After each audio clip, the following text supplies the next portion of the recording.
Germano Campos Entrevista. Começa agora na RDP Internacional. Chama-se o infame Dicionário Cómico de Língua Portuguesa. Assina o ator e humorista Eduardo Madeira. Bem-vindo ao Germano Campos Entrevista aqui da RDP Internacional. Eduardo, a língua portuguesa é traiçoeira, lá diz o Herman, um dos teus mestres, mas aqui anda mesmo à solta. Andas a desconfinar a língua e o humor neste livro? Sim, eu acho que sim. Eu acho que estou a fazer a serviço público nesse sentido. O humor é uma pandemia? Não me parece que o humor seja uma pandemia. Parece-me que o humor e sim, uma panaceia. Não é o amor, o humor é. O humor pode ser um dos antídotos ou uma das curas contra as pandemias, principalmente esta que tem uma componente social muito complicada, não é? Não há nada pior para mim do que a frase distanciamento social. Distanciamento social é tudo aquilo que o homem não é ou não deve ser. É o antinatural por natureza. É antinatural por natureza. E então isso faz-me a mim muita confusão e provoca-me naturalmente resistência. Portanto, este livro é, na realidade, uma maneira das pessoas não se sentirem tão sozinhas quando tiverem que ter distanciamento social. Mas o que tem acontecido é que há pessoas que leem isto em família, à mesa. Pode-se ler. Exatamente, quase como se fosse um jogo. Isto é para todas as idades, não é? Exatamente. Mais ou menos. Olá. Estou aqui para vos dar a conhecer mais uma definição do infame Dicionário Cómico de Língua Portuguesa. Este livro. E vou escolher um ao calhas. Fake. Fake é bom porque é português. É português. Algo que é falso aqui e em todo o mundo, exceto na China, onde conceitos como falso ou contrafação não se usam. Todos os dias, uma definição. Porque tem frases curtas, tem definições Sim. de situações, de objetos. Por exemplo, a rádio. Ainda te lembras do que é que disseste sobre a rádio? Eu sei que já não me lembro exatamente, mas já me aconteceu ter uma entrevista na rádio Queres ler? onde falaram isso. Eu vou-te mostrar. Sim. E tu lês e comentas. Ok. A rádio, aparelho que transmite som através de ondas hertzianas, estação que transmite programas de interesse temático ou generalista. Interesse é como quem diz. Pois, pode ter e pode não ter. Espero que não seja o caso. Exatamente, espero também. Tu, aliás, começaste pela escrita, naturalmente, mas foi na rádio que te deste os primeiros passos rumo à tua futura profissão de humorista, com o Cebola Mola. Foi exatamente. Foi através com o Luís Filipe Homem Fonseca. Não, com o Filipe Homem Fonseca. Foi porque nós éramos colegas do Marco. Na rádio comercial? Na comercial. E nós trabalhávamos também todos juntos nas produções fictícias. E aquela coisa do Cebola Mola era uma brincadeira que a gente fazia ali.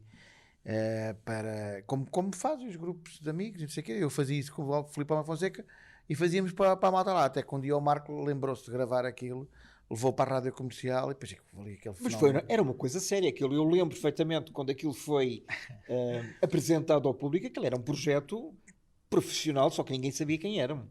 Sim. Havia essa componente de mistério. Havia uma componente de mistério porque nós éramos, na verdade, argumentistas e pessoas que escreviam.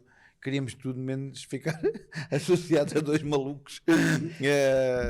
Mas havia ali lá está, como éramos criativos e como estávamos habituados a escrever para as outras pessoas, criámos uma coisa, um happening todo à volta daquilo, se bem que aquilo apanhou-nos completamente de surpresa, não é? Nunca esperámos que aquilo fosse o fenómeno que foi, e houve ali 2 ou 3 anos loucos em que nós, até ao momento em que desistimos, não queríamos mais fazer aquilo. E porquê?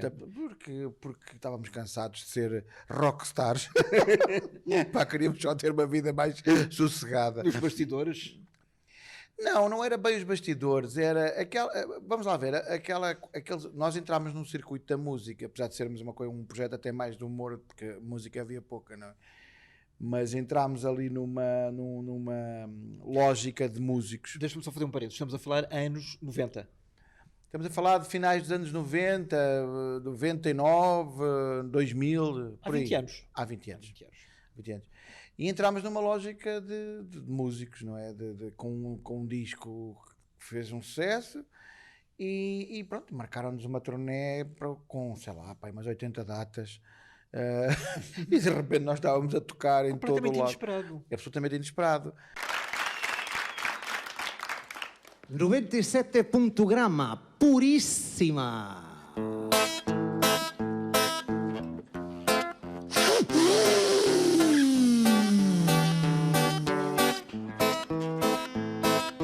Maradona. Maradona.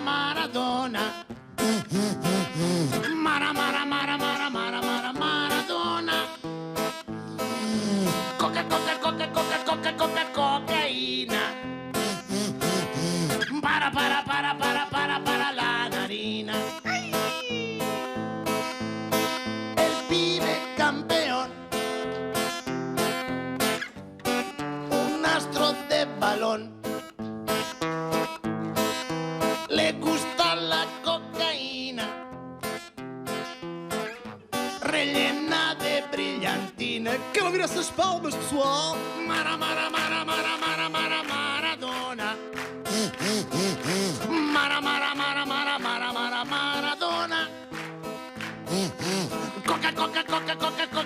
Cocaína. Para la narina. El pibe campeón. Un astro de balón. Le gusta la cocaína. Dentro de la narina. Quero ouvir agora vocês. Mara. Frequinho. Mara. Melhor agora. Coca. Isso já sabem vocês dizer. Para la narina. Vamos agora experimentar fazer um coro de fungadelas.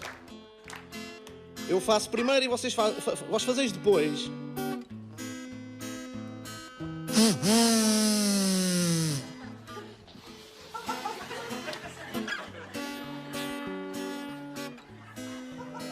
Vamos experimentar mais uma vez. Mais uma.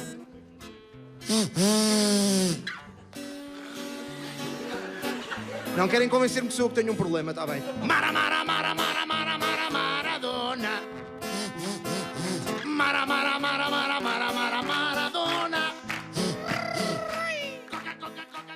Ora, nós tínhamos a nossa atividade, que era escrevíamos o Contra-Informação, a Palestra Treta, o Herman, não sei o quê. E depois aos António fins... Feio e para o António Feio para o Zé Pedro Gomes, Pedro exatamente, a Conversa Treta. E depois aos fins de semana, tipo super-heróis, vestíamos a capa e íamos por esse país afora fazer aquilo. Nós consumámos com uma altura que Estava a fazer isto uma hora. incompatível e muito cansativo. Mais 4 Fisicamente, muito extenuante. Tá bem. É mais divertido-nos a Tu preferes escrever ou preferes dar a cara na televisão, como tens feito, aliás, com muita regularidade na RTP? Eu gosto de todas as partes do processo de fazer humor. Espero bem que sim, estou a trabalhar para E isso. daí que, seja a fazer música, seja a escrever, seja como ator, seja no palco, como stand-up comedian, eu gosto de sempre estar metido em tudo, não é? Aliás, não concebo a minha pessoa artística sem estar metido nessas variantes todas de fazer humor. Porque sou assim, podia dedicar-me só a uma e ser muito bom nessa. Mas depois nunca saberias como é que sairias. Exatamente, mas eu na gosto outra de facto faceta. disso, não é? Diga lá, Sr. Osório, por favor. É sim, eu estou um bocadinho exaltado, porque o elevador parou 3 vezes antes de chegar aqui acima. E desculpem lá roubar-vos um bocadinho do vosso tempo. Não se importa que eu roubo. Mesmo que se importa. Não, mesmo que se importasse, eu roubava a mesma. Não tenho problema nenhum com isso. Posso só dizer uma coisa? Já que vi aqui hoje, já agora falava, antes que deixe certeza. falar o Pedro Fernandes, provavelmente vem para aqui dizer macacadas, que era o que ele fazia. E digo já, eu vou já dizer uma coisa, acho uma vergonha enorme o destaque que deram a esse vídeo do Portugal Second, só porque teve milhões de visualizações. Lá está, só vos interessa. As maiorias gostava imenso que dessem destaque ao vídeo da apresentação da Associação Portuguesa de Esquimós Assexuados Esquimós Assexuados e Intolerantes à Lactose. O vídeo já leva neste momento 5 visualizações, está a disparar. Bravo. Ainda só foi posto online também há 3 dias. Pessoal, como é que é? Como é que é? Está tudo? Está tudo? É assim, está tudo? Como é que é? Estamos aqui para mais um vídeo. Hoje vai ser um vídeo incrível para... Como vocês sabem, a minha cena é trollar mesmo, trollar ao máximo. Eu quero estar sempre numa de trollar, não é? Aliás, vocês vão ver, vou fazer uma cena bem troll que vocês vão curtir bem. Não está nada mal. Bom, é assim, pessoal. Tenho uma coisa para vos dizer, que é... Decidi o quê? Deixar de comer carne. O quê? Deixar de comer carne. Porquê? Porque a carne, pronto, como vocês devem saber, vem das vacas. E as vacas, segundo eu li, as vacas deitam gases para a atmosfera que quando sobem provocam... Enfim, vou deixar de comer carne. O meu nome é Angelo. Estou aqui para vos mostrar o meu processo criativo. Para eu criar as minhas rimas eu tenho que ir até ao fundo de mim mesmo, até à minha essência. Às vezes vou tão ao fundo de mim mesmo que saio e dou a volta para também chegar ao fundo de vocês e ganhar a vossa essência da cena. Tudo começou com a escolha do meu nome artístico. Tem que ser uma coisa diferente do meu nome original, Ângelo, mas ao mesmo tempo que faça coisa. Deixa eu ver. Angela. Não, Angela não. Angelei. Eu creio que o palco, apesar de tudo, talvez o palco seja... Eu acho que toda a gente... Não podes repetir. Pois, não é? Está dito. Exatamente, Está dito. está dito e o público está logo ali à nossa frente e é como algodão, não engana. Ou gosta, Olha, não por falar em engano, tu já te enganaste numa piada em palco, por exemplo? Já. Em que tu ias lançar o punchline, ou seja, o final da piada, e de repente Sim. Estás uma branca? Sim. Já. aí tens que improvisar. Pois, exatamente. Eu na verdade consigo, por ter alguma capacidade de improviso, consigo fazer exatamente uma coisa que as pessoas me dizem, os colegas, não sei o quê, que é tu safas-te sempre. Ou seja, eu consigo dar a volta à situação, mesmo inclusivamente explicando que me enganei de completo. Não era nada disso que eu queria dizer, peço desculpa. Vou voltar. O problema é que as pessoas não sabem se aquilo faz parte do texto. Exatamente. Quando é bem feito, as pessoas não sabem se faz parte do texto. Este tipo tem muita graça. Exatamente. Isto deve estar tão ensaiado. É mesmo natural. É mesmo natural. Algumas coisas são mesmo naturais. Porque sai assim, já tive problemas, por exemplo, problemas com... Às vezes levo a guitarra, não é? A maior parte das vezes faço o espetáculo com a guitarra. Já tive, por exemplo, problemas com a guitarra de enrolar os cabos e não sei o que mais. E eu consigo transformar aquilo num gag de comédia. E as pessoas pensam, lá está ele com as maluqueiras dele. Não, eu estou mesmo ali às aranhas, sim, já. Tu és um repentista? Sou. Vem-te uma piada. Vai uma piada assim do nada, a ver qualquer coisa ou a ver alguém. Muito. Quando consigo, aponto. Quando tenho tempo, aponto. Mas sou um repentista e estou sempre a ter ideias para piadas. O problema, e que às vezes me acontece, e acontece às pessoas como eu, é que quando uma pessoa é muito profícua, ou seja, quando está sempre constantemente a ter... nem todas são boas, não é? Tens de fazer uma seleção. Pois, mas o problema é que às vezes não há tempo para a seleção e vai tudo. Deveria às vezes, se calhar, apostar mais na seleção, mas de qualquer forma é a minha maneira. Eu acho que se fosse um pintor, estava sempre a pintar, se fosse um... Mas isso não é cansativo? O teu cérebro está sempre a pensar em termos de humor. Não estou. Eu não sou aquele tipo de todo. Não sou aquele tipo que está num jantar de amigos e quer ter o tipo com mais piada. Antes, pelo contrário. Normalmente eu estou a ouvir e estou-me a rir com os outros, não é? E riste para dentro? Não, rimo expansivamente. Sou de me rir e sou expansivo. Mas a maior parte das vezes eu estou-me a rir com os outros, com os meus amigos, e não quero ter obrigação nenhuma de contar uma piada ali, porque também, se fosse dentista, também não arrancava um dente ali à mesa aos meus amigos. Portanto, eu quero estar a divertir-me como uma pessoa normal. Eu também sou uma pessoa como os outros. Mas o problema é que os outros estão sempre à espera. Estão, mas quando Tu na ponta da língua Então, tenhas qualquer coisa para dizer. Ao princípio, as pessoas estão sempre à espera que eu tenha sempre uma piada para dizer. Depois, com o tempo, percebem que eu também me quero rir e quero me divertir e quero observar e quero estar. Ou seja, não quero estar sempre a trabalhar, mas de facto o meu cérebro está muitas vezes a trabalhar. Estou num restaurante, é o empregado que diz qualquer coisa de uma certa forma que eu acho logo piada e aquilo começa logo a E dizer para não te esqueceres, tu escreves, apontas, gravas, o que é que fazes? Tento apontar, mas também não faço disso uma obsessão, porque senão não fazia mais nada na vida. Às vezes digo assim, não posso esquecer disto, isto é muito bom. E depois chego a casa... E já não te lembras? Já não me... vi o gajo dizer uma Que coisa pena, tão não boa, é? como é que pena. Acontece muitas vezes. Mas quando tenho hipótese aponto, ou seja, não estou sempre a trabalhar, não é? Não... Agora, o meu cérebro está sempre a ver um lado mais risível das coisas do mundo.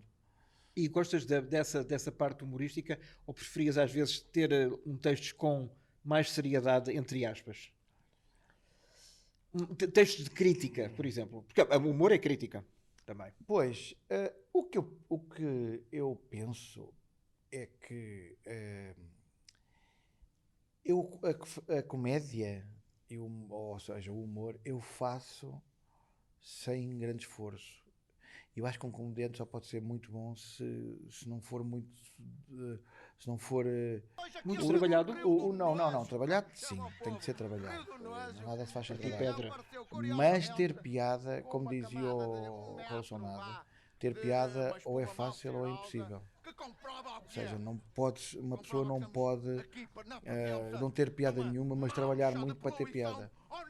Acaba por se perceber que aquilo é forçado. O público percebe isso. O público tem uma espécie de um olfacto para o medo e para a dúvida e portanto o artista que até pode estar cheio de dúvidas antes de entrar no palco, pode estar cheio de medo, quando entra no palco tem que ter aquele clique e de repente esqueceu tudo. Quantos não vão para o palco? Antes de ir para o palco a gente olha para eles e diz assim, este tipo está completamente destruído. Colegas meus, vemos tantos, talentosíssimos. Destruído de quê? De medo? Destruidíssimos de medo, cheios de... Mas medo e receio de não corresponder E depois a gente vê os destruídos antes de entrar para o palco e entram para o palco e tornam-se autênticos animais selvagens e o público que vê é só aquilo, é só aquela força, aquele poder. Não é o meu caso, não sou uma pessoa de me ficar muito nervosa para entrar para o palco, não estar muito preocupado. Aliás, até sou conhecido pelo contrário. Às vezes estou nos camarins e não sei o quê e alguém me vem dizer, Eduardo, tu entras daqui a um minuto e estou eu à conversa com alguém completamente aliado. Mas o mundo divide-se em dois grupos, o mundo artístico. E tenho colegas meus que são talentos brutais, que ficam destruídos antes de entrar para o palco e depois quando entram para o palco.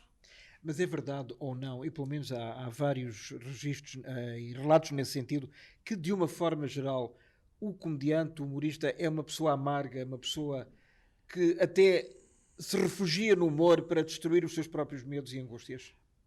Sim, pode acontecer. Isso... Acho que o Benny Hill era um desses exemplos.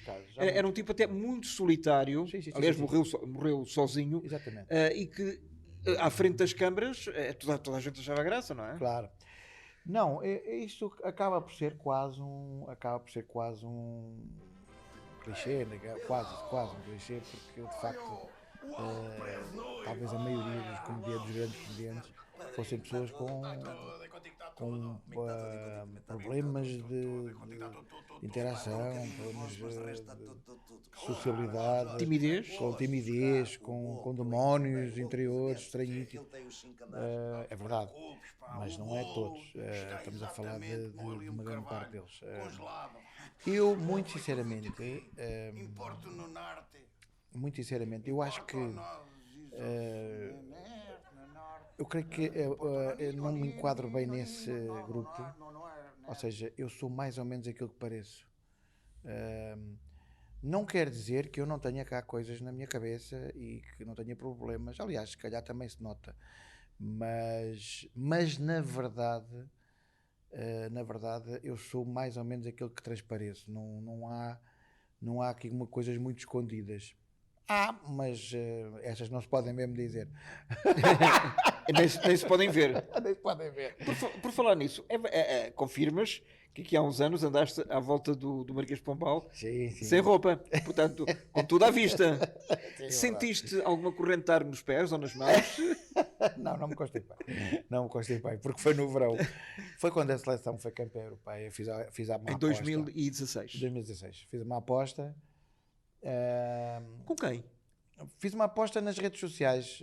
Disse, com o mundo? Sim, eu chateei-me, irritei-me, porque sou um tipo otimista. Lá está, bem disposto, otimista, para cima. Tento ser. Eu sou aquele tipo que recebe uma carta das finanças desagradável e tenho aquele primeiro impacto que é tipo... Ok, vamos embora, vamos pagar isso. Portanto, ou seja, não venço rapidamente os medos e as coisas. Mas começou-me a irritar uma certa onda derrotista. A seleção não estava a jogar nada. Nós nunca tínhamos ganho nada na realidade. Ou seja, então a aposta foi feita durante o jogo.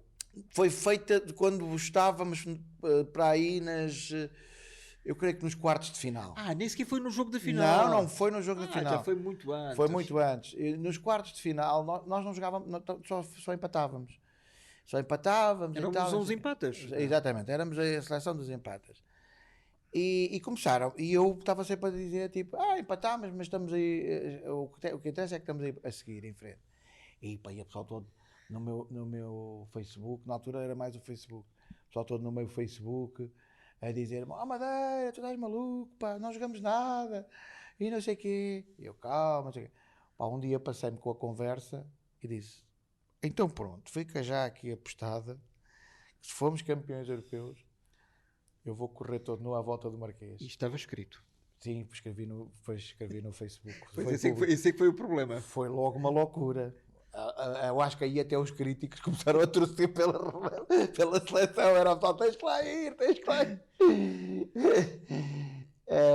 E felizmente fomos campeões europeus. E felizmente...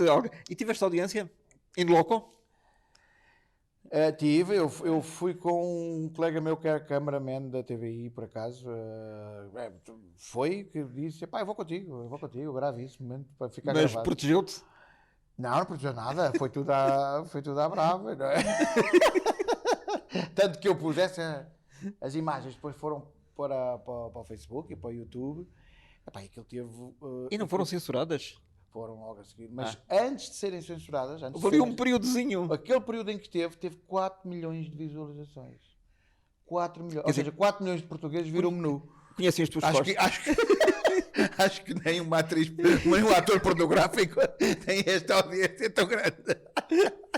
E depois foram banidas as imagens. Pronto, ok. Acabou ali. Foi uma das tuas coroas de glória, ou não? Não. Não, foi um episódio. Foi um episódio engraçado, louco. Que, aliás, depois deu anos mais tarde, aso a um anúncio publicitário que era muito dentro desse género. Que era um tipo que estava a correr também, cumprindo uma aposta. Uma aposta. Sim. Eu acho que isso é uma coisa que acontece em todo o lado do mundo. Aconteceu-me a mim. Foi tipo, naquele dia em que eu me lembrei de fazer aquela aposta, Deus ou qualquer coisa estava lá em cima e disse: agora vais-te lixar, agora tens que ir ao castigo. E fui. Olha, e por uma boa piada faz-te uma aposta ou não? Por uma boa piada, eu acho que um comediante, por uma boa piada, faz tudo. Os comediantes, aquilo que mais querem é que lhes deem valor e que se riam deles. Deles ou com eles? Com eles. Essa é uma nuance muito interessante. Há comediantes que gostam que se riam com eles e há comediantes que gostam que se riam com eles e deles. É uma nuance engraçada. Deles próprios. Próprios ou enquanto personagens? Deles enquanto personagens e também como eles próprios, sim. É um humor autodepreciativo que funciona e que tem tem origem, eu creio que terá origem no humor judaico, aquele humor autodepreciativo que só eles é que fazem. Do Woody Allen, por exemplo? O Woody Allen é um dos clássicos disso. Mas temos cá também quem faça isso muito bem. O Nuno Marco faz humor, quando ele começa com a história do que sou um cromo, um nerd dos Legos e um geek e não sei o quê. Ele não tem problema nenhum de assumir aquilo e é maravilhoso. Aliás, a série 1986 sim, era uma coisa muito, de geek. Era muito baseada na sua própria autobiografia. Tal e qual. E de facto, a maneira como ele faz esse tipo de humor e assume as coisas torna-se, na minha opinião, torna-se absolutamente irresistível. Por exemplo, há muita gente, e voltamos a falar no Herman, porque realmente para mim é, neste momento, o comediante o mais antigo e de facto o valor que esteve no início de uma série, de uma geração grande onde tu depois apareces, mas o Herman raramente faz, por exemplo, stand-up, ele faz humor através de personagens. Não é o Herman, são os personagens dele. Sim. Percebes? Sim. Eu compreendo um bocadinho isso, porque a riqueza que o Herman tem de personagens torna quase isso incontornável, ou seja, o público gosta de ver aquilo e ele percebeu isso, e eu acho que é uma coisa que ele faz, lá está, também faz com tanto amor, que as pessoas percebem e com grande qualidade. Com grande qualidade, sempre. Quando às vezes a gente diz, o Herman é o mais antigo, como tu estavas a dizer, o Herman é o mais antigo. O Herman é o mais moderno de nós todos, continua o mais antigo em termos de tempo. Ele começou em 73, 74 aí, sim. E depois mais tarde... Sim, mais antigo nesse sentido. Ou seja, começou quando eu nasci. Mas na verdade... O senhor contente e o senhor feliz tem 45 anos. Exatamente, pronto, é o que eu estou a dizer. Ele começou quando eu nasci. E eu considero um contemporâneo, um colega, e não consigo sequer olhar para ele. Olho com toda a admiração e todo o respeito. Aliás, das pessoas que mais me influenciou, já disse isso várias vezes, tive a grande alegria e o prazer de escrever para ele e depois de contracenar com ele mais tarde, que é incrível. Mas eu olho para ele como um colega, não olho nada como... Tu, quando o conheceste, tiveste alguma reverência por ele ou entraste numa de colega para colega? Não. Tenho uma reverência até hoje absoluta. Eu trato o Herman por você, não trato o Herman por tu. Para mim é uma referência que me parece normal, não é? Mas nunca consegui vencer. Nem achei necessidade nenhuma, nem ele. Temos uma excelente relação, falamos de tudo, somos amigos, mas eu trato o Herman por você porque para mim foi das pessoas se calhar mais importantes, juntamente se calhar com o Monty Python e mais 2 ou 3, Peter Sellers, foram das pessoas que mais me fizeram querer ser comediante. Eu quando via aquilo em pequeno, sem se calhar me aperceber, mas eu queria ser como eles, assim como... E o que é que tu fazias para o imitar? É fazer os sketches todos do Herman. No Tal Canal, por exemplo? Sim, do Tal Canal. Foi o primeiro programa que me bateu em cheio. E há sketches que até hoje eu considero irrepreensíveis, como aquele do Eu é Mais é Bolos. Esse não é do Tal Canal, isso é de um especial de fim de ano. Sim, mas da época. Claro. Penso que é o Crime na Pensão Estrelinha. Não, Eu é Mais é Bolos é Tal Canal. É uma entrevista que se enganaram-se na pessoa. Com a Lídia Franco. Com a Lídia Franco, exatamente. Entrevistava sempre o convidado da semana seguinte. E então ela começa-lhe a fazer perguntas e ele tipo, não, eu sou pasteleiro. Não sabe nada. Eu sou pasteleiro, é mais de bolos. Então, e não sabe dizer, não sei o quê. Não, realmente... E na nossa rubrica As Estranhas Profissões, temos hoje aqui connosco o Sr. Perfeito Calhau, radiotelegrafista.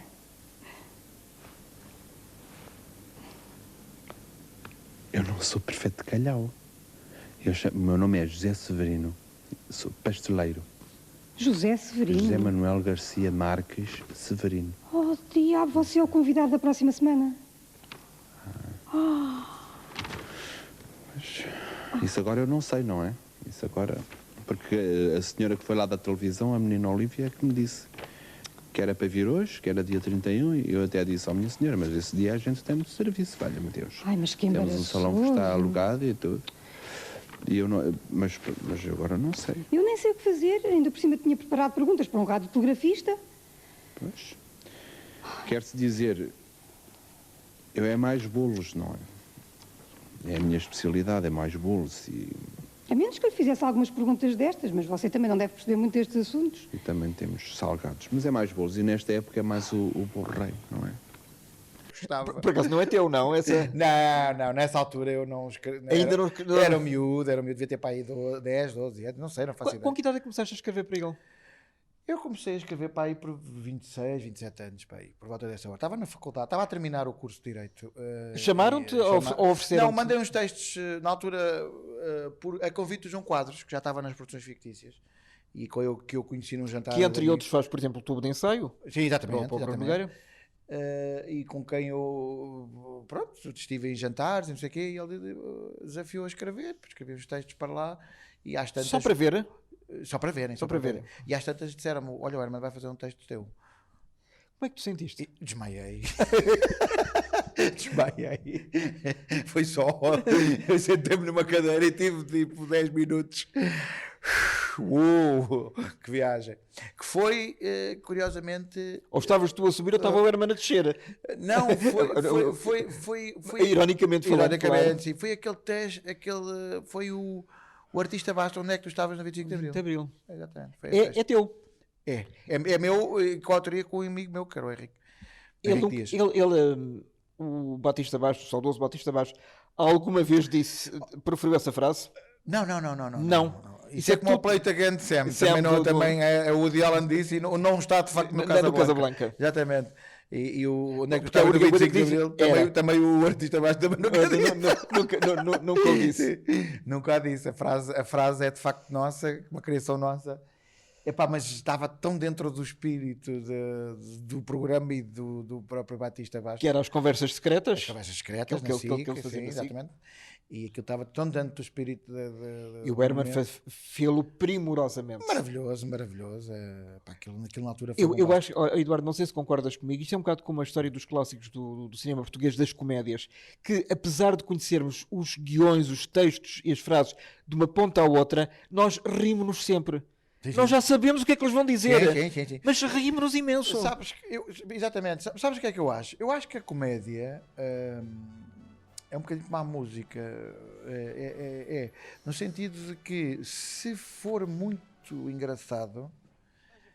é intemporal? É intemporal. E tu ouves sempre como ouves uma música. Como vais ao giradisco e pões aquela música que queres ouvir, com aquela letra...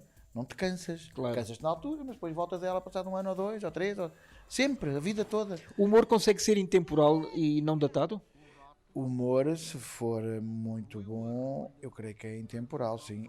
Este sketch que eu estava a falar, por exemplo, é um caso desse, e há pouco tempo o vi na RTP Memória, e é um sketch que ainda hoje seria absolutamente genial. E tu riste? Foi na altura. Muito. Muito porque eu estou a ver, estou-me a lembrar, lá está. Já sempre qualquer coisa que eu já não me lembrava que era bem assim. Epá, e desfaço-me a rir. É maravilhoso. Aliás, como outro que me faz muito rir também, do tal canal, que eu creio que aí já há um improviso do Herman incrível, que é um... Só de me lembrar começo-me a rir. Que é os caixões, não sei o quê, que é ele está a vender caixões e vai lá... Sim. Não sei se eu acho que é do Herman Enciclopédia. Não, também é do tal canal. É também do tal canal. Meu Deus. Eu sei isto, sabes porquê? Porque o Herman Enciclopédia eu já escrevi. E aí eu já sei. O artista basta é do Herman Enciclopédia. Era com a Margarida Carpinteiro, em que ela entrava com um lenço na cabeça e desfazia-se. Ela não consegue dizer nada porque ele chega a uma altura, começa a bater com as velas em cima de coisa e com os pés e mete-se dentro dos caixões. Bem, aquilo para mim eu cada vez que vejo aquilo, e depois ele tem uma cabeleira muito maluca, é muito engraçado. E o Herman eu acho que ele improvisa muito. Improvisa muito, porque ele consegue improvisar com piada, não é? Nem toda a gente consegue. Ele é para além de fazer o que tem que fazer, improvisar é. Tu achas que o humorista é um bocado como o fadista? Não é o humorista quem quer, é aquele que realmente sabe? Eu creio que sim, eu creio que depois é o público que vai decidir isso, não é? Separar o trigo do joio. Porque há pessoas que têm muito boas intenções, mas são, como vocês costumam dizer, muito secos em palco. Podem dizer a maior das piadas, mas o público não ri, sim. So what? As pessoas ficam a olhar para ele. Isto é que era uma piada? Pois, exatamente. Eu creio que isso com o tempo, as pessoas vão acabando por fazer uma seleção natural de quem são os comediantes que mais gostam e quem são aqueles que... Eu creio que isso é uma coisa natural. E como é que tu refinas o teu próprio humor? O humor, no meu caso concreto, eu comecei um bocadinho tarde. Mas se calhar hoje olhando para trás, penso assim, não é tarde nem é cedo. Pois não, eu acho que começaste na altura, exatamente. porque é preciso para já alguma experiência de vida. Pronto, exato. Ou seja, e a maturidade, a maturidade também em mim foi crescendo no sentido de perceber o que é que era realmente bom, o que é que não era. Lá está, porque eu muitas coisas que fazia no início, hoje olho para elas e fosse hoje não fazer aquilo. Dá-me um exemplo. Eu creio que nós no início queremos provar logo muita coisa, não é? E pode haver uma tendência às vezes de ir para um humor mais fácil, uma piada mais assim, mais assado, e que uma pessoa depois mais tarde vê e diz realmente onde é que eu estava com a cabeça para ir por ali. Mas acho mas naquela altura fazia sentido. Se calhar fazia sentido. Mas são erros próprios, eu acho que só assim é que se constrói. Eu creio que hoje sou muito melhor comediante do que era há 10 anos, e há 10 anos era muito melhor do que era há 20 anos. E és melhor ator? Ou consegues distinguir as duas coisas? Isso sou de certeza. Eu nunca na minha vida me passou para a cabeça ser ator de comédia. Era a tal história de escrever nos bastidores. Escrever para os outros. Exatamente. Mas a certa altura, coisa de, sei lá, de uns 12, 13, 14 anos, já não sei quando, começa a ser cada vez mais chamado para fazer coisas como ator. E depois há uma altura em que eu deixo de conseguir escrever, apenas escrevia o stand-up comedy, não escrevia quase mais nada. Deixo de conseguir escrever, porquê? Porque sou completamente engolido pela máquina de coisas. Porquê? Torno-me um ator de comédia com muito trabalho e com muitos convites e de facto... Não é convites? Não é convites. Muitos convites. E no facto os últimos 12... Há pouco tempo estava a reparar que há uns prémios de televisão de ator humorista e eu sou... já ganhei, mas sou nomeado há 10 anos seguidos. Portanto, os últimos 10 anos... eu fui essencialmente um ator de comédia e há pouco tempo tive a oportunidade, desde que comecei a fazer o meu novo projeto na RTP, que é a Patrulha da Noite, tive a oportunidade de voltar à minha faceta de autor, porque eu sou autor e ator do programa, e percebi que fazia muita falta porque sou muito mais feliz assim. As pessoas percebem a Patrulha da Noite? As pessoas não perceberam a Patrulha da Noite até ao episódio 7 da primeira temporada. Como assim? Estamos a falar os programas estariam em 2019, presumo. 2019, a primeira temporada foi em 2019. E quando estreou, as pessoas estavam habituadas a ver-me fazer imitações. O Trump, o Jorge Jesus, o Lubomir Stanisic, pronto, as imitações todas que eu fiz e que realmente deram muita visibilidade e muito sucesso. Mas eu estava farto já de imitações. Eu queria fazer uma coisa como and now something completely different, não é? Queria uma coisa completamente diferente. Como diz os Monty Python. Pois. Queria fazer uma coisa completamente diferente. Queria sair dali. Precisava de ir dar uma volta. E um dos projetos que eu tinha há muito tempo dentro da gaveta, quando falei com o José Fragoso, da RTP, com o diretor, disse: agora gostava de fazer coisas diferentes. E ele disse: eu também quero que tu faças coisas diferentes, que eu sei que tu consegues.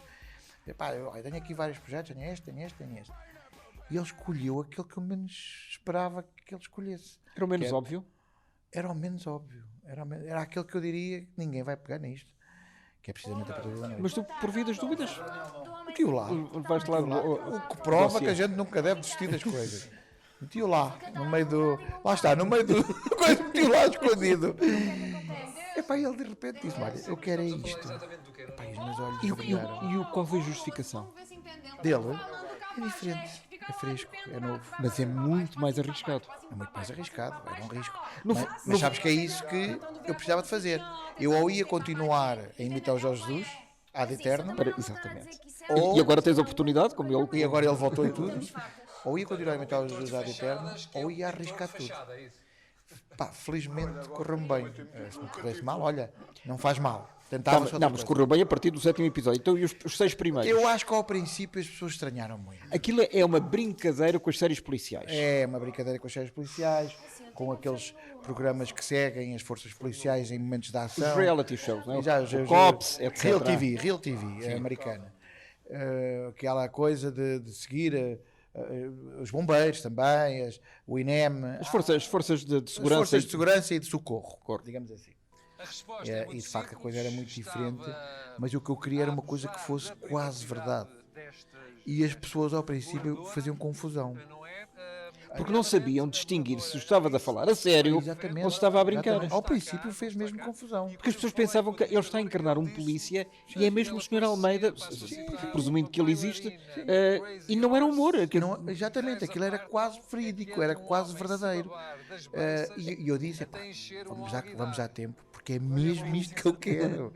É mesmo uma E coisa-" então, a partir do 7º episódio, as pessoas passaram Aí houve a ali entender. break-even, como se costuma dizer, a economia, e aí a partir daí, a reação, a partir do momento em que o público diz, espera lá, isto é tudo a brincar, mas Mas está muito levaram bem 2 feito." meses. Sim, demorou bastante tempo. É tudo a brincar. E então, depois nós fizemos um especial de fim de ano, já se notou uma diferença total. Já era toda a gente a tecer elogios. E a segunda temporada então foi a glória, porque, para além das nomeações também para programas e atores, outra vez, foi toda a gente. E este é um programa, Patrulha da Noite, é um programa para continuar. Eu tenho medo, lá está. Eu estou nesta fase da minha vida, e graças também à RTP e à possibilidade que me estou a dar, eu tenho medo de fazer coisas ou seja, que revelem que eu me estou a acomodar. Eu creio que ainda há mais um espacinho para a Patrulha da Noite, mas não há muito mais. Não, ou seja, eu não quero chegar àquele momento de que digam é bom, mas já teve mais piada. O programa está muito bem, o feedback do público é muito bom, da crítica é muito bom, e também das pessoas do meio. Que é um público muito complicado. Claro, elas sentem-se retratadas Não sei. dentro da medida das possibilidades. Sim. Mas aquilo não é uma coisa muito virada para o meio artístico, é uma coisa mais virada para. Eu creio que há muita gente que me diz: eu há um dono de um café na minha rua que é igual a esse gajo que tu estás a fazer. Ou ao contrário, esse gajo é que é igual. Esse gajo é igual, tenho a certeza que não conheço o gajo, é que está igual. Ou seja, na verdade, o que eu queria, a minha intenção era fazer uma coisa das pessoas para as pessoas. A fonte seja as pessoas e o destinatário seja as pessoas. As pessoas olhem e digam, isto é o Portugal. Eu conheço estas pessoas. Estás a ver? E até se calhar algum deles que é um daqueles tipos a dizer tipo, este gajo sou eu. Ou seja, eu não queria fazer uma coisa das elites para as elites. Se as elites fizerem... Mas isso é o problema. Muitas vezes as piadas do Herman não são entendíveis porque há uma série de conjuntura cultural que as envolve e há uma série de referências que, se não as conhecermos, não achamos graça. Não achamos. Sobre o que é que ele está a falar? E ela é uma pessoa de uma cultura vasta. Claro. Vasta. Portanto, neste caso, eu queria fazer uma coisa que... O quê, por exemplo? Eu queria falar de pessoas, sei lá, de como falam os reformados, de como falam... Mas em personagem. Em personagem, como fala o carteirista, como fala... Aquelas pessoas que existem, ou seja... Os tipos. Eu queria que retratar o dia-a-dia deste país. Desde a província até às cidades. Ou seja, é uma espécie de donos disto tudo, mas para as classes baixas. É uma espécie de donos disto tudo, mas do povo, mais do povo. Ou seja, não aparece por ali muito. Também aparece um político ou outro, aparece um secretário de Estado que compra submarinos para os fogos, que ninguém sabe fazer face aos fogos. Pronto, também acontece isso. Mas é mais o povo. Já apanhaste algum processo de alguém por uma piada que tenhas Já. escrito? Já? Não só um processo, como também algumas pessoas ficaram zangadas. De quem não esperavas? Não sei se esperava ou se não esperava, não sei se me estiquei ou se não estiquei. Ao princípio deixava muito triste e ficava um bocado em baixo de porque é que havia certas pessoas que zangavam e outras não. Depois com o tempo deixei de me importar, percebes? Eu acho que de qualquer forma, neste momento o meu humor está menos virado para pessoas, para os famosos e para as pessoas conhecidas, muito menos. Faço ainda a minha piada, não consigo deixar de a fazer. Mas de facto é como te digo, eu estou a falar de pessoas genéricas, não estou a falar já do fulano A ou fulano B. Mas houve uma altura que isso me preocupava um bocado, depois deixou de me preocupar. Epá, quem aceita, aceita, não aceita, não aceita. Mas esse processo foi a tribunal ou não? Chegou a ir? Teve um processo que foi a tribunal. Ganhaste ou perdeste? Ganhei. Como é óbvio, não é? Como é óbvio. Era o que mais faltava. A liberdade de expressão. A liberdade de expressão ainda vale alguma coisa neste país. Mas tive algumas pessoas que deixaram de falar e pessoas que zangaram e que, pronto. São aquelas que dão mais gozo. Não aceitaram. Claro. Eduardo, o infame Dicionário Cómico de Língua Portuguesa, que é o livro que nos junta hoje, sabe o que é que ele me fez lembrar? E andando uns 30, 40 anos para trás, o Pão com Manteiga. Tu tens alguma recordação do Pão com Manteiga? Que eram programas emitidos na rádio comercial pelo Carlos Cruz e outros. Eu sei, eu creio que o Filho Babeiro, não. Não, havia o Bernardo Brito e Cunha, havia outros, mas que era muito dentro deste género de humor. E dentro desta escrita. Sim, eu creio que sim, eu creio que não é o Pão com Manteiga diretamente, mas creio que este... Não, eu estou a dizer o que me fez lembrar. Sim, mas há um lado, ou seja, há aqui uma ponte entre uma coisa do passado e uma coisa da modernidade que eu quis estabelecer. Eu creio que esse imaginário, e se calhar o do José Vilhena também, do Gaiola Aberta, sim, exatamente, um certo imaginário antigo que não houve, que eu não queria que se perdesse totalmente, e eu se calhar fui beber um bocado a esses velhos tempos e ao humor português mais antigo, e tentar fazer uma ponte ou um túnel, eu não sei, mas que um viaduto, qualquer coisa, mas que estabelecesse uma ligação entre os dois momentos. Portanto, ou seja, é uma coisa que este livro não é um livro moderno nem antigo, é uma passagem. Mas é um livro intergeracional, ou seja, agora as pessoas que o leem com idades dos 20, 30 anos andam a achar muita graça. Há aqui coisas muito engraçadas e muito rapidamente, não sei se tu tens alguma expressão preferida, mas os mais antigos realmente podem se rever nesses tempos. Sim, eu creio que sim, eu creio que sem haver essa preocupação. Não foi uma obsessão, ou seja, estava lá em fundo, mas eu acho que foi conseguido essa ser transversal, no sentido de que uma pessoa de 80 anos pode ler e gostar, e um miúdo de 8 anos, se calhar, pode ler e gostar, se bem que já é uma palavra ou outra que ele vai estranhar. Queres escolher à tua vontade alguma dessas palavras que depois poderás traduzir? Ou identificar melhor? Para quem nos está a ouvir e a ver, perceber melhor do que é que estamos a falar. Olha, eu abri aqui ao calhas, atenção, é absolutamente aleatório. O exibicionismo, quando uma pessoa gosta de exibir os seus atributos publicamente. O exibicionismo nem sempre está relacionado com o produto. Pode ser falta de noção. Há quem exiba os seus atributos, mas era melhor se estivesse quieto. Sobretudo no verão, nota-se muito isso. É uma boa época. É uma boa época. Há muitas. E essas frases, essas traduções, digamos assim, são escritas à primeira ou tu escreves, apagas, reescreves? Algumas saem-me. Lá está. Algumas são. Por exemplo, eu estava-me a lembrar hoje, eu tenho feito uma coisa que é todos os dias faço um videozinho, ou todos os dias, ou quase todos os dias, faço um videozinho com uma das noções daqui, das definições aqui do livro. Do dicionário. E creio que foi ontem que fiz uma que era do bonsai, que era o Marcos Mendes das árvores. Essa saiu-me, lá está, foi uma coisa de repentista mesmo, saiu-me logo. E portanto, se alguém utilizar, tem direitos de autor. Já tem direitos de autor. Para a definição dominical do infame dicionário cómico de língua portuguesa. E hoje escolhi para vocês holofote.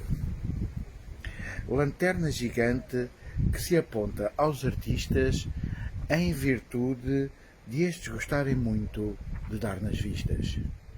Pumba! O que acontece normalmente com este tipo de livros, e eu sei disso porque há outros casos de livros destes noutros países, o que acontece normalmente com estes casos é que as piadas, quando são boas daqui, entram no comum, mas nunca depois já não deixa de haver referência ao autor. Pois, exatamente, deixam de ter autoria. Deixam de ter autoria. Eu achas que essa é quando passam para o domínio público, é a assunção total da piada? Eu creio que sim. Eu creio que se isso acontecer, é como se eu tivesse inventado 1500 piadas muito boas. E quantas estão aí? 1500, perto de 1500. Portanto, se isso acontecer, é sinal que eu consegui tornar público 1500 piadas reproduzíveis. Portanto, as pessoas, se quiseres 1500 anedotas ou 1500 jokes, como dizem os... Pequenas anedotas. Sim. É verdade ou não que este livro vai servir de mote ou de base para um novo espetáculo? Eu estou a pensar nisso, estou a ter ideias sobre isso. Aliás, estou neste momento precisamente com 2 projetos grandes. Um para televisão, que não posso ainda revelar. É o tal ou é outro? É outra coisa. É outra outro coisa. Outro desafio que poderá ser muito, muito, muito engraçado. Se correr bem. Para este ano ou para 2021? Eu creio que já será para 2021. Eu creio que já será para Vamos deixar. Estamos a começar a cozinhar. Estamos a fazer o refogado. a aquecer o lume. Exatamente. E o projeto de fazer, porque agora estamos naquela contingência de perceber se um espetáculo novo que implica investimento financeiro e investimento pessoal de ensaiar e de escrever o próprio espetáculo. Estou neste momento a tentar avaliar se o momento é o momento certo, não é? Porque já bastou o facto de lançar um livro em 2020, no mês em que ficámos confinados. Era quando eu ia lançar o livro. Só faltou ser o dia. Portanto, foi na bush. Foi mesmo quando eu finalmente tinha o dicionário, toda a gente ficou fechada em casa. Não sei se foi por causa de... Não acho que não é assim tão mau. Eu acho que o Covid não gostou, mas enfim. Exato, se calhar foi o Covid que... Bom, mas de qualquer forma... logo se verá se poderá... Vamos ver, estamos a analisar e depois que em setembro isso vai ficar definido ou avançamos e arriscamos, não é? Eu sou muito de arriscar, como já disse. Claro. Não queria nada que dissessem que o gajo está acomodado, está sempre a fazer a mesma coisa, que habituou-se a fazer aquilo, já não faz mais nada. Não, queria sempre, tipo, mesmo que haja essa resistência no início, mesmo que as pessoas ao princípio digam, mas o que é isto que ele está a fazer? O gajo é bom a fazer aquilo. Depois, mais à frente, eu acho que vale a pena, porque se uma pessoa se reinventa, segue em frente. Se não se reinventa, fica parado. Eduardo Madeira não faz as coisas à sua maneira. Pelo menos 2 vezes seguidas, não é? Exato. Vamos ver. Não faz. Olha, gostei muito de ter aqui. Espero que realmente esses novos projetos para televisão ou para teatro se concretizem, mais tarde ou mais cedo, e provavelmente depois estás intimado a regressar. Muito bem. E regressarei. Obrigado e até à próxima. Obrigado. Olá, muito bom dia a todos.